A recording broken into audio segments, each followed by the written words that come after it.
was 11 when I came in the system, and then I aged out at 18. Educational-wise and my basics of, basic values and belief, I didn't have any that. I wasn't grounded. When I turned 18, I was lost. Once you turn 18, you age out, you happy and everything, you get the freedom that you want, but that's when life really set in. You gotta make decisions where at 18 where you think you don't supposed to make, but you have to make, and that's when the pressure start coming in. That's when you have to, it just depends on the situation of the kid. They helped me educational-wise, finding me apartment. They helped me find an apartment, furniture. They helped me get the money to buy my furniture. Like, I ain't want for nothing with CHARLEE. So you need the program in order for you to succeed. It's if you aging out of foster care. So without the program, I think I wouldn't be here where I'm at now. When I came into the independent living program, I had some type of cushion where I was able to feed myself. I was able to get myself to school. I was able to, take care of the basics with myself because I had a stipend that helped me do what I needed to do. So the independent living program it's a blessing, actually. CHARLEE has staff that understands, that give you the support and that give you that boost that you need, that is that one boost that you need that been holding you down and just couldn't take off, and they just light it for you and just give you that boost that you need and you just take off, bam. Now I'm in college at Miami-Dade and I'm using the tuition waiver, and I'm going to work and I'm learning how to save money. I'm learning how to, be responsible and reliable with myself. That's my motivation because I feel like I missed out on so much that nobody taught me. I'm learning to teach myself now. When they say, that's Tiffany, they're gonna be like, that's Tiffany, she came a long way. You know what I mean? So that's my motivation.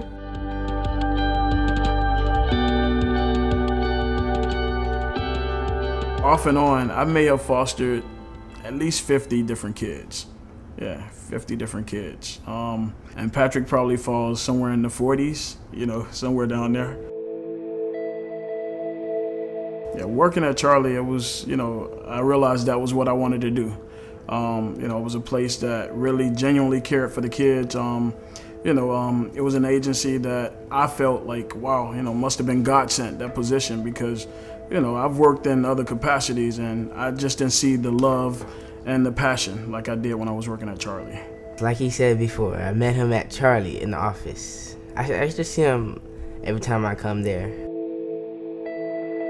I was the little hyper kid that you didn't want to be around, so.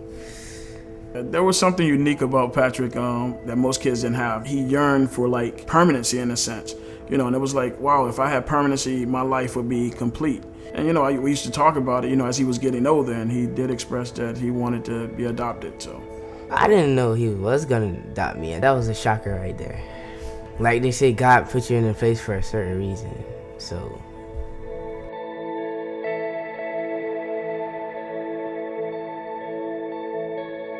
When Patrick first came, when he was in middle school, I would get calls every day almost. In middle school, I was trouble. But as the years came by, in high school, it was a time to put the playful and childish stuff behind and become a young man. Like now in high school and growing up and becoming a young man, I see maturity. I see, him transitioning and becoming a little more mature and becoming better. A lot of people, kind of steer away from teenagers because of the behaviors. But, I must say, with consistency and, with that child understanding that, you're there for them and you really care about them, there's a side to some of them that they really do desire to kind of please you in a sense, And then at the end of the day, if you can say you did all you can, then that's all you can do.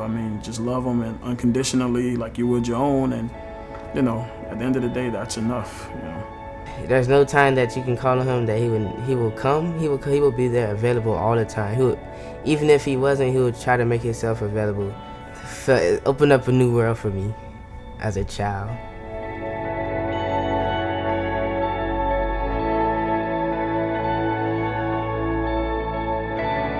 When children come into foster care, it's a general assumption that all children in the United States have access to medical care.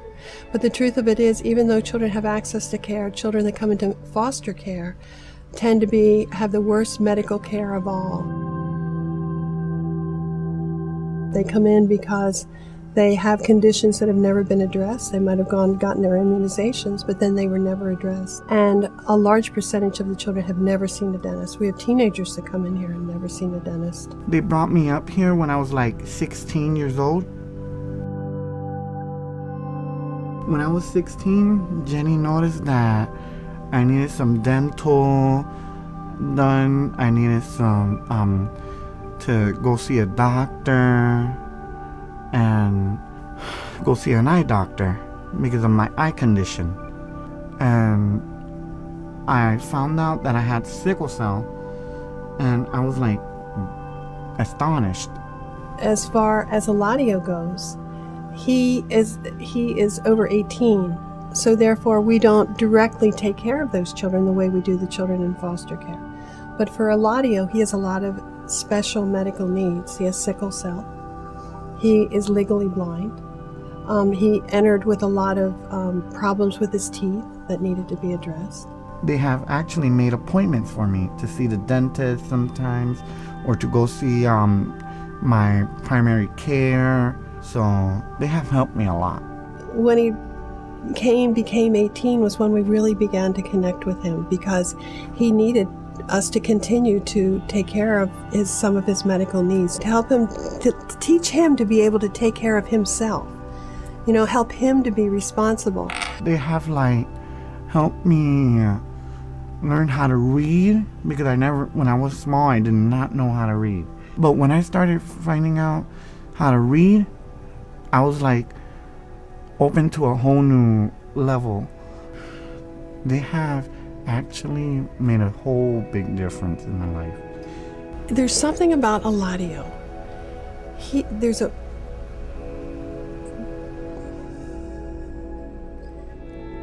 Sometimes being with him humbles me, because the interesting part about foster care is that every day you have the opportunity to impact a child's life, no matter how small.